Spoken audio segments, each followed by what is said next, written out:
All right, so this is the main trench. Then you were saying. So what have we got here? And what again? To me, it's like if this place could talk, what would it tell us about World War One in this area?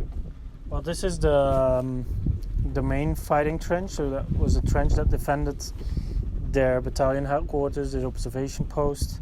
So they started construction of this trench after the winter of 1914, 1915. Yep. So it was here already in the spring of 1915, and it's the main defensive line around the site. Mm-hmm. So we have one facing or leading from north to south, and it makes a corner down at the bottom of the field, and there's another section going east to west. Okay. So this is the north-south position trench. So front line is in that position. All right. But the front is actually there, but the fighting. The trench is facing that way, defending the bit off behind me. Okay. So I'm actually standing in a traverse. So the fire bay is over there. So if there was any fighting, soldiers would be positioning themselves over there. Yeah, okay. So that's a long stretch, and this is more the traverse to defend soldiers there. If there was a blast there, only soldiers in that section would be harmed, and these would be safe because the blast wouldn't be able to get to them there. Yeah. As you can see, this trench is a lot deeper than the 1914 trench, and it's made in a much more methodological way. So you have always the fire bay, and then around the traverse, fire bay, around the traverse. So that's always that same pattern coming back. The length of the fire base may differ a bit, but it's always that same pattern coming back. And you can also see that they did a lot more effort to construct the trench to make it more permanent. Well, the other one, the 1914 trench, was just made for fighting, but not to last longer than the battle itself. Yeah. Whereas this one was made as a defensive line, and it had to be here for longer than just a few weeks. Right. So they used wood as revetments on the sides to prevent the walls to collapse. They made floorboards on the ground as well. So you can still see some of that down here. So you can still see the small boards from the duckboard-wise construction. So it's not the type of duckboards that Allied used, because they were mobile, they were prefabs. These were timber, and they were nailed down in situ here. So the principle is the same. So you have small planks. Yeah. With some space in between so that all the dirt could fall in between, and there was a drainage channel running underneath that. And then you have the wood on the walls. There's a little bit remaining here. Okay. There's some more here, and that was hauled against the wall with or iron stakes, metal stakes, or wooden poles. Okay. To prevent the wall from falling in. But you can also see here and down here, coming up here, and there's some more here, are cables, communication wires. So that was telephone. Right. The telephone communication connection between all sides of the trench as well. So far we found two different cables. We have one with a white coating, and then there's one with a orange painted coating as well. Is there a reason for that? We still need to find out what the difference is, but probably two different functions. But we didn't figure it out.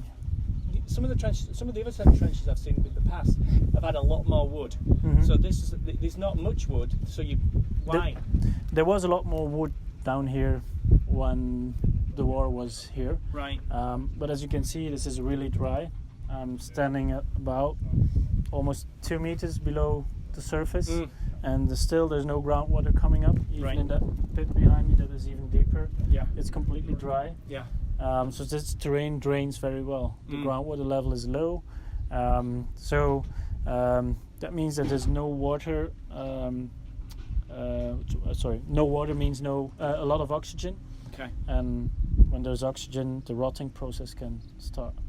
And that's why in trenches, for example, closer to Ypres in the lower areas, most of the Allied trenches actually, they were constructed in more waterlogged areas where the groundwater level was much higher, and because they were below the groundwater level, there was no oxygen and they couldn't rot away. So Very often the preservation there is excellent. It's like new wood. Right. But here we just had to do it with some rotten pieces and some stains in the ground to tell us how the construction was made. Got it. That's great. And then down here you have a cross section of that trench, so Yep. you can actually have a good idea of how deep it was compared to the 1914 trench. And you can also see how this was dug very methodological. You can have like straight cut of a wall, Right. straight bottom floor, Yep. and then again but more in steps going that way. Right. And then you can also see the bricks down at the bottom, and they were used as a base Okay. for the floorboards. So the floorboards that you can see over there Mm-hmm. were resting on top of this brick or this pile of bricks. Right. You can still see some of the stains from the wood, Yeah. from those planks that were on top of it. Yeah. And those bricks had a double use because first they gave a firm base, as a good base to put your boards on, Mhm. but they also provide a good drainage.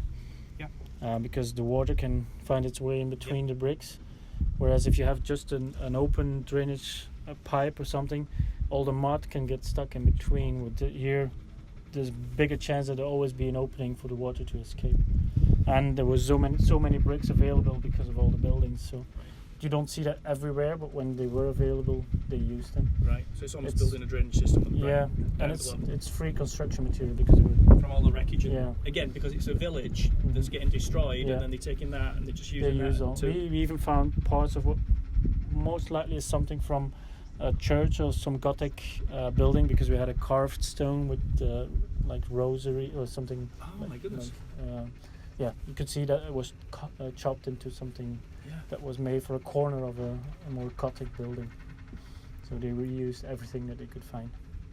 And then this bit here, why is it kind of stepped a little bit? Is Uh, that just That's the probably digging? just practical for the guys to get out. Okay. What you can see is all those layers in here. Mm-hmm. You can even see it much better down here. Yeah. So that's our natural soil. That's the soil that's been formed in over a period of thousands of years. Right. And you can see how They that do. trench cut through all those Yeah. ancient layers. And it is literally to get the angle just to Mm-hmm. get in and get out Yeah. at that side. Okay. Nice. Thank you.